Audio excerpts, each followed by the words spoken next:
the CEO President of KRT Dynasty Realty Corporation. Let us all welcome our newest franchisee here in Siargao. So mga Siargao nun, isupport na po natin ang ating kababayan dito, none other than Sir Japet and Miss Rejoy.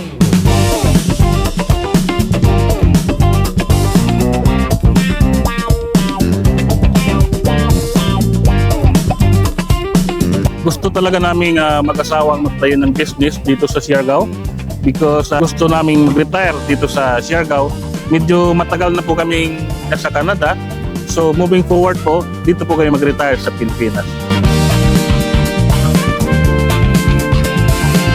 Yes po, ang nakita po namin sa mobile cart ay list po tayo ng rent. Wala po tayong pistong nirerentahan. At saka pangalawa po, tayo po ang lumalapit sa customer. Hindi po yung customer ang lumalapit sa atin. Yun po ang nakita naming differences sa mga typical na tindahan po.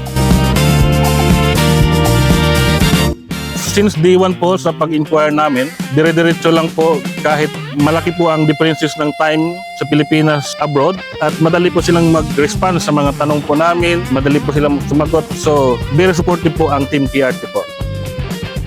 By the way, ilike mo ang kanilang Facebook page here in The Cart, Siargao. Ayan, makikita mo yan dyan sa ilalim. Click mo na yan. Kung may mga corporate events or mga personal events ka such as mga birthday, baptismals, you can message them directly here.